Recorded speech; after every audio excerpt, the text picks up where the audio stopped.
Atamai tautua mo Samoa. That was the motto.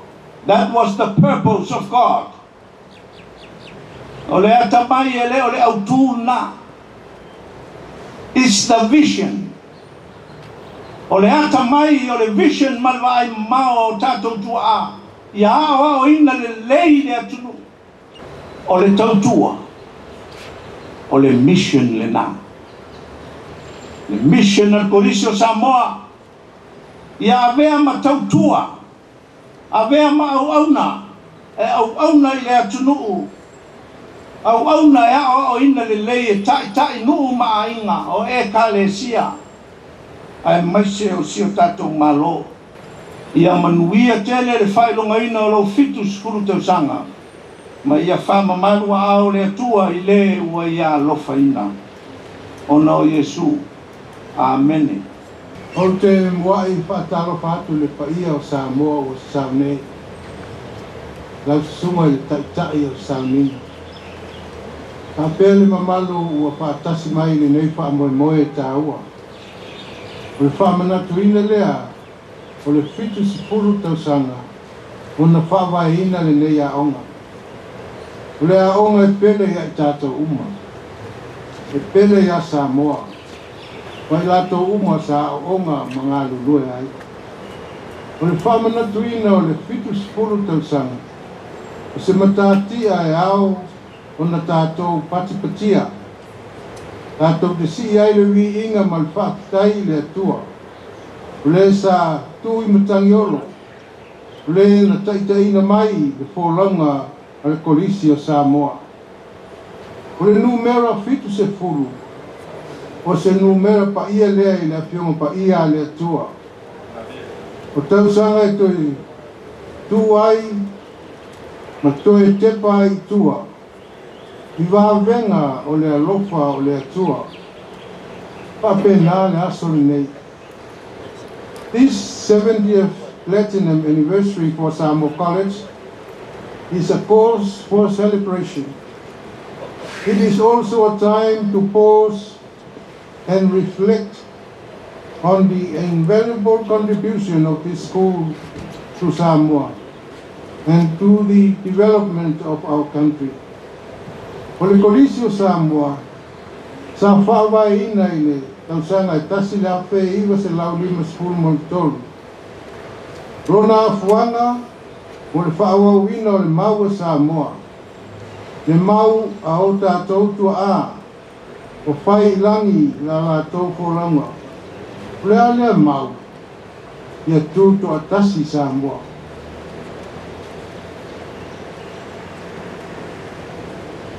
O le tūtu a tasi, hele na o le tūtu a tasi i pūlenga wha le Mālō. A le tūtu a tasi i so se te wha o le soipuanga. I le te mau a inga, i ana tū anga nuu, le soifua manuia, ma le Mālō roina le lei o ona tangata. True independence is not just political independence, but independence in all facets of life. This was the founding vision of this school.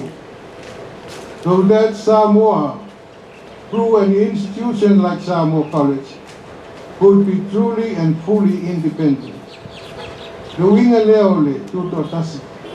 Sai loto ina unai o tātou tua a. Le na tutu maalo si ai e whaatu ina le Kolisi o Samoa. Na ia whaatu mau ina tofi o Samoa. Whaatu ina mausali lona tuto tasi. O le tāua na le aso nei.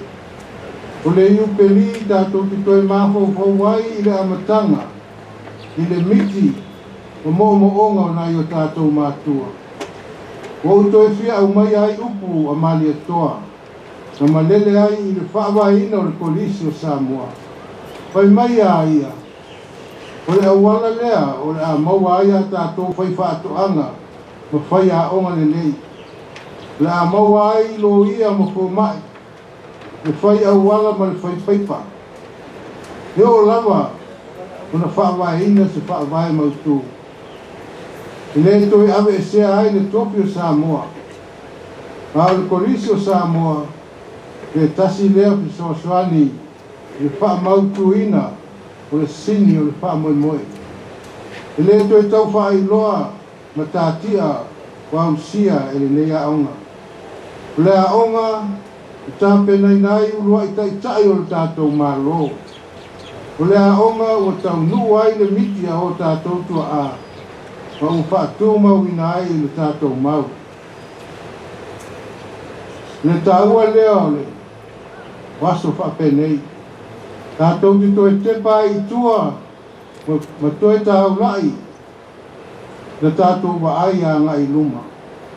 Au lau te talo, i le pa ia ua hau pia nei, ma le mamalu Samoa o popoto.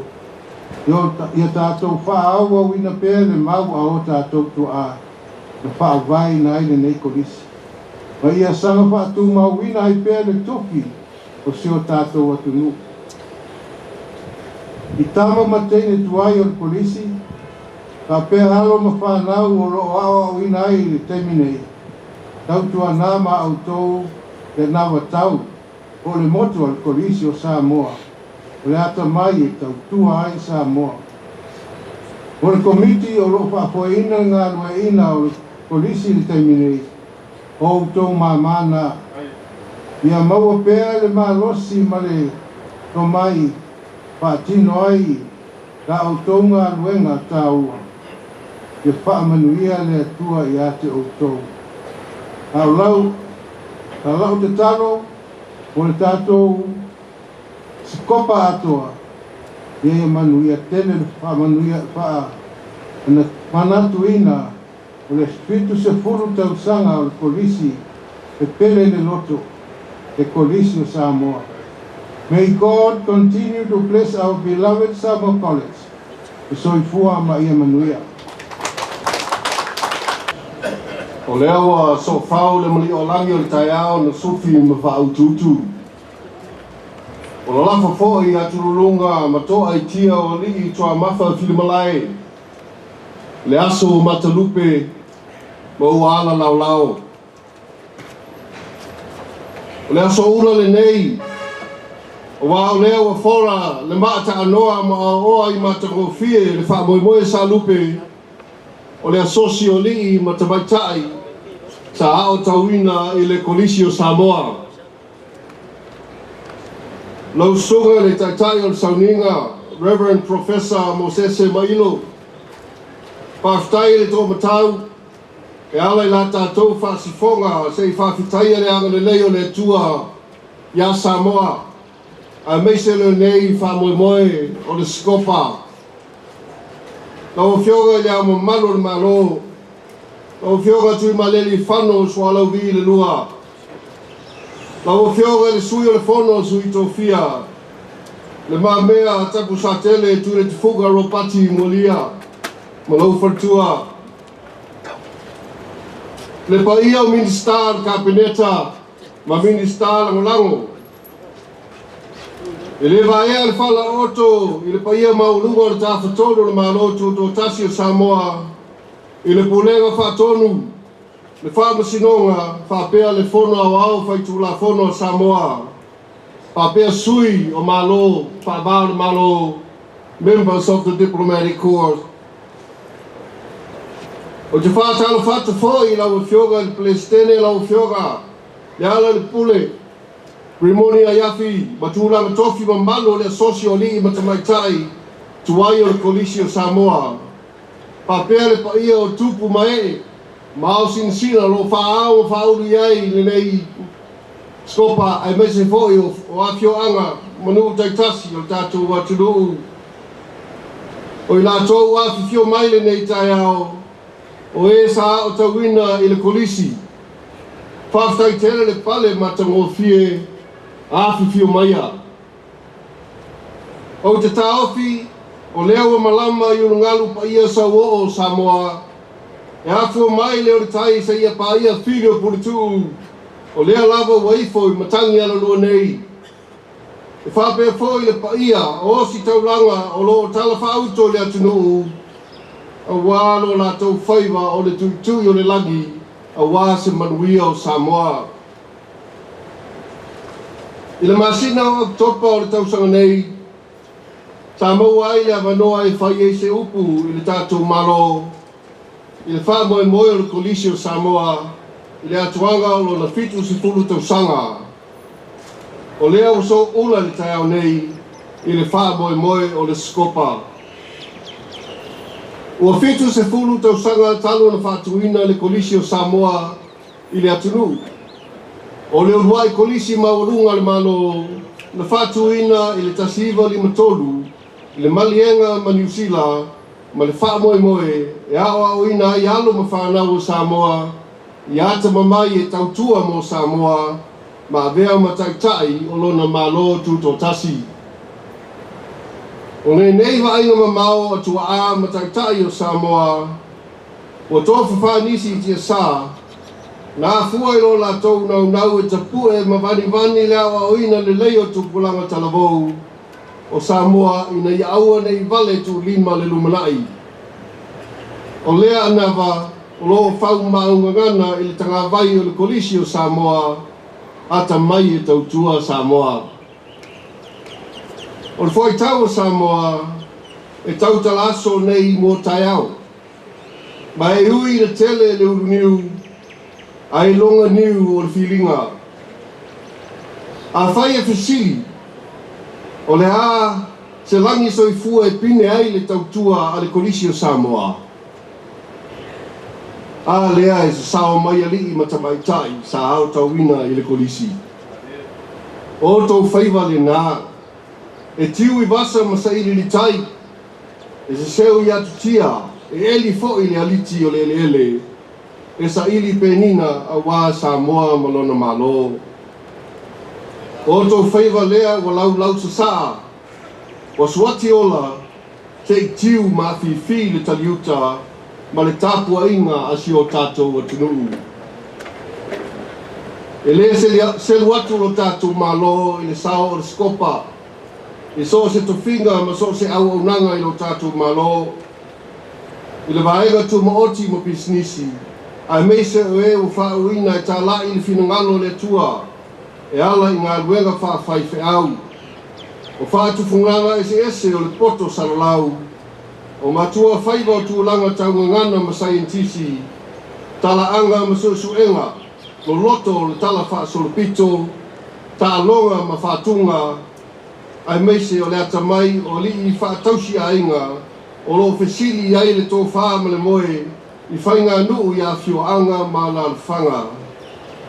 O lo whapea foi o na vea, ma lupe whaalele a Samoa, i whaalanga maia i le nei tūlangi male lalolangi, e ala i tō whinga tau aloa, i tō tonu o whaala proputonga i le Pasifika, male lalolangi. O lo sawa luma ma umia tō whinga ma urulunga o lo tātou Mālō. O nisi o tamali'i ma tamaitai sa awa oina i le Kolisi o Samoa. Le aia fio mai le awa malu le Mālō ma le fioga sui o le fono le sui tō fia. Papea fo i ministar le kabineta, Pamasino ma sui ma malu le palemene, ai meise le whaurulunga o matanga luenga ma whaalapo putonga le Mālō. O whapea tā tauina i le Kolisi o Samoa. E mawhai ai o na tātou whapea, ua taunu'u i maru, ma ua tau le ai o le wha moe o nei o tātou tua, na mafu ai o na whatuina le Kolisi o Samoa i le tasiva lima tolu. Ma e leo ngā lala i o le tauwha, pe la ina i le alo le whau, taunu'unga o la tau vili li tai ma le pule nau, e whanau mai i le Kolisi o Samoa, i tai o le atunu'u i le lumana'i, e iai le taeao nei ma le wha moe. E avea iau nei e whai masui o le fioga e le tamaitai pa le mia, o lo to e sea mo forutanga whaavao le Mālō, e whaleo ina le anganga whaaftai o le tātou Mālō, i le sao o alili ma tamaitai tuai o le Kolisi o Samoa, I la tātou whainga taulanga mo si o tātou atunu'u. Pāwhitai le tautua atunu'u, pāwhitai le tautua matawela, Mālō le soa atamai.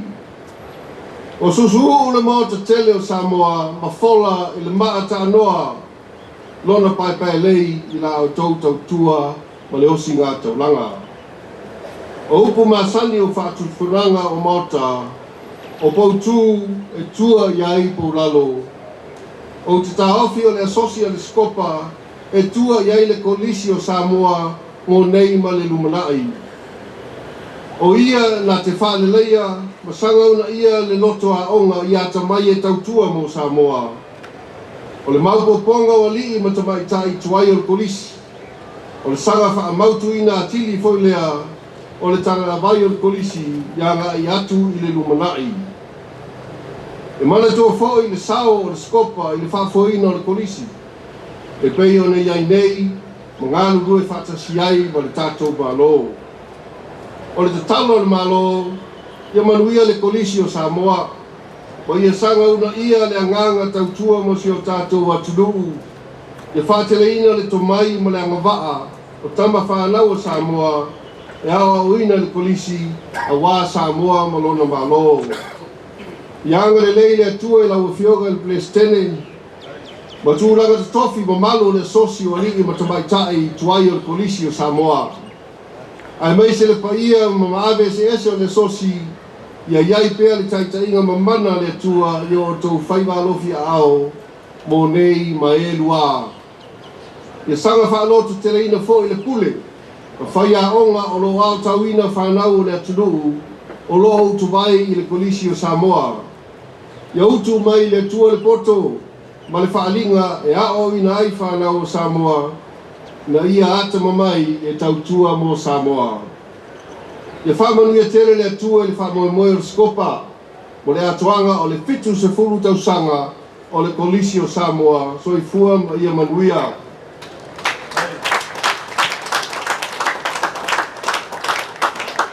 On this auspicious occasion, we are gathered to celebrate and commemorate the 70th anniversary of Samoa College. In that same manner, we acknowledge with appreciation the contribution of the Samoa College Old People's Association to the development of the school over these 70 years. I had the opportunity to address Samoa College celebrations in October this year. It was pleasing and encouraging to learn about the teachers and students and their passion to maintain the college's motto, Atamai tautua Samoa, wisdom to serve and to strive for excellence in education. Dr. BP, a renowned educator, aptly stated on the opening of Samoa College on the 2nd of October 1953 that the opening of Samoa College marks the beginning of a new era for Samoa. The introduction of secondary school education to Samoa was a pivotal prerequisite for its journey towards the independence. Our forefathers knew that we could no longer rely solely on primary education, but Samoa needed educated men and women who could lead us to a secured future of self-governance. 70 years later, there is no doubt this vision has been realized and fulfilled. Graduates of Samoa College now hold esteemed leadership positions in government, the private and business sector, members of the clergy, renowned academics and scientists, researchers, linguists and economists, professional sportswomen and sportsmen, and chiefs and orators of village communities. Former students of Samoa College have and continue to serve in numerous capacities, ranging from international arenas as judges, academics, and heads of regional organizations, just to name a few. The list of the Samoa College alumni excelling in regional and international organization grows every year. Today, as we reflect on the many contributions made by the old people of Samoa College to the development and the well-being of Samoa and beyond, we thank God for His divine guidance that subsequently led to the opening of Samoa College. Our service for Samoa is pivotal, and this requires quality public servants. The role of education to our development and social well-being is crucial and remains a significant component of government's pathway for the development of Samoa and its budget every year. Today, we are faced with ongoing challenges brought forth by climate change, disasters, diseases, and geostrategic competition and politics. For a small country like Samoa, the essence of an educated population is paramount for effective management of our resources and to ensure the sustainability for future generations. That is why it is vital for Samoa College to continue to strive for excellence in education and for SCOPA to provide support where it is needed in the management of the school. The legacy of Samoa College is not limited to its academic excellence or extracurricular activities. It lives on through the achievements and contributions of its alumni. The SCOPA has done well in the management of the school in recent times, and government will continue to support the college with reference to its policy requirements. As we look to the future, let us continue to embrace the value of Atamai e tautua mo Samoa. May Samoa College remain a symbol of educational excellence for generations to come and continue to train, teach, build, develop and sustain leaders with the wisdom to serve. Thank you for all your contributions to the growth and prosperity of Samoa. Happy 70th anniversary. Happy birthday to you. Happy birthday to you. Happy birthday, Samoa College. Happy birthday to you. Manuia lo waso fanau. Manuia lo waso fanau. Manuia lo waso fanau.